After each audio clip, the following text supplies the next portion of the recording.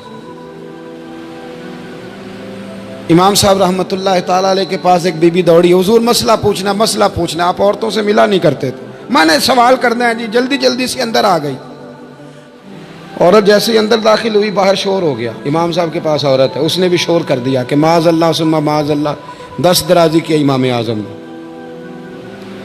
لوگ امام صاحب سے کہنے لگے اب پراپوگنڈا ہو گیا، سارے شہر میں بات پھیل گئی، حضور آپ جواب دیں، آپ بھی کو بات کریں۔ فرمانے لگے کیا جواب دوں، بی بی اکیلا تھا، میں اندر آئی ہے، باہر شور ہوا ہے، عورت کہہ رہی ہے میں اکیلا تھا، میں جواب دوں بھی تو میری گواہی کون دے گا، میرے ساتھ کھڑا کون ہوگا، اس وقت کون ہے جو اٹھ کے کہے گا کہ نہیں نہیں ایسی بات کوئی نہیں، یہ تو ماحول تو اور رخ اختیار کر گیا، تو حضور اب کیا کرنا ہے؟ تو آپ فرمانے لگے کرنا کیا ہے، میں کوئی لاوارث ہوں، رب رسول کا ماننے والا ہوں، میں فیصلہ اپنے اللہ پہ چھوڑتا ہوں، وہ بھی تو عدالت ہے نا۔ مصیبت یہ ہے کہ میں اور آپ سارے فیصلے خود کرنا چاہتے ہیں، حالانکہ خود کچھ فیصلے چھوڑ دینے چاہیے، وہی ہوں تو بہتر ہیں۔ فرمایا اللہ رسول پہ چھوڑتا ہوں، ختم ہو گئی بات، اب میں دلیل دوں گا بھی تو میری سنے گا کون؟ اس طرح کے ماحول میں کئی دفعہ آپ دلیل دیتے بھی ہیں تو کوئی سننے کو تیار ہے، وقت فیصلے کرتا ہے، کون سنے گا؟ فرمایا بس ٹھیک ہے، لے گئے پکڑ کے کوتوال کے پاس، تھانے میں بند کر دیا، اب اتنا بڑا امام ہے تھانے میں بند ہے، عورت بھی باہر بٹھا دی گئی، امام صاحب نے اس سے کوئی ڈسکس نہیں کی، جب اندر تشریف لے گئے سپاہی 2-3 کھڑے تھے، امام صاحب او ہو رب کریم کے بندوں کا وہی طریقہ، امام صاحب نے وضو کے لیے پانی مانگا اور پھر امام اعظم نے نفلوں کی نیت باندھی اور 2 رکعتیں پڑھ کے کہنے لگے مالک عزتیں بھی تیرے پاس ہیں، ذلتیں بھی تیرے پاس ہیں، تو جس حال میں ابو حنیفہ کو رکھے گا مجھے شکوہ کوئی نہیں، میں تیری رضا پہ راضی ہوں، جیسے تو چاہے میں راضی ہوں تیری رضا پہ۔ امام صاحب دعا مانگ رہے تھے تو آنسو ہاتھوں پہ گر رہے تھے، نہ کبھی مصلی بھی آباد کریں، نہ کبھی دنیا کو تو دکھڑے بڑے سنا لیے، نہ 2 رکعتیں پڑھ کے روئیں رب کی بارگاہ میں، محبوب کا وسیلہ پیش کریں، نہ اسے بھی تو منائیں نا۔ امام صاحب کے آنسو گرنے لگے، سپاہی بھی پریشان تھے، وہ بی بی نہ خود ہی اٹھی اور امام صاحب کے قریب گئی، کہنے لگی پہلے مجھے دنیا والے کہتے تھے، اب میں سمجھ گئی ہوں آپ تو رب کریم کے نیک بندے ہیں، اب نہ روئیں، سویرے جانا ہے نا قاضی کی عدالت میں، تو میں سویرے گواہی دوں گی کہ میں نے جھوٹا الزام لگایا تھا، آپ ناراض نہ ہوں۔ امام صاحب فرمانے لگے اس سے نہیں بات بنے گی، اگر تو نے کچھ کرنا ہے تو جو میں کہتا ہوں وہ کر، امام اعظم تھے نا، جو میں کہتا ہوں وہ کر۔ اس نے کہا جی وہ کیا؟ آپ فرمانے لگے اب تیری گواہی سے بھی بات اور ہو جائے گی، اس کو کہہ لیا ہے، اس کو منا لیا ہے، اس کی منت کر لی ہے، اس کو رشوت دے لی ہے، حالات کا تقاضا اب اور ہے، اب اس کا جواب بھی کچھ اور ہی ہے۔ با پردہ عورت تھی، برقعے میں لپٹی ہوئی، اس کو گھر بھیج دیا، وہ کوتوال سے کہنے لگی میں بیمار ہوں، مجھے چھٹی دے دو، سویرے آ جاؤں گی، مدعی مقدمہ تو میں ہوں، اب مدعی کو تھوڑی کوئی باندھ کے رکھے گا۔ خاتون گھر چلی گئی، صبح قاضی کی عدالت میں مقدمہ لگا، امام صاحب رحمۃ اللہ علیہ کٹہرے میں کھڑے ہیں، یار بڑا مشکل ہوتا ہے معزز آدمی کا کٹہرے میں کھڑا ہونا، لیکن مخلوق تو فنکار ہے، اس درجہ کے پل بھر میں یہ سنگے در کعبہ سے بھی اسنام تراشے، تم کون ہو کیا چیز ہے داغے کبابی، لوگوں نے تو مریم پہ بھی الزام تراشے۔ یہ نہیں نا باز آتے لوگ، پھر مرضی ہے نا، ہونا کٹہرے میں کھڑا ہونا پڑ ہی جاتا ہے۔ کٹہرے میں کھڑے ہیں امام اعظم، تو قاضی پوچھتا ہے آپ کی بڑی قدر ہے، بڑی اہمیت ہے، تو آپ اس عورت کے بارے میں کیا کہتے ہیں؟ تو امام صاحب فرمانے لگے یہ جو کہہ رہی ہے اس سے پوچھ لیں۔ تو خود خاتون کہنے لگی میرا امام صاحب سے تعلق ہے۔ آپ فرمانے لگے ٹھیک کہتی ہے۔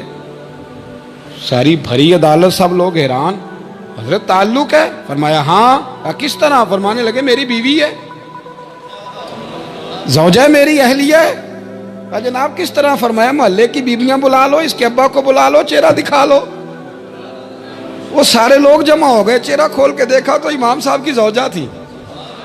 امام صاحب نے اس خاتون کو کہہ کے بھیجا تھا کہ یہی برقع میری بیوی کو دے کے سویرے بھیج دینا، یہی والا برقع جو تو نے پہنا ہے، اب گھر جا اور میری اہلیہ کو یہ برقع دے کے بھیج دینا۔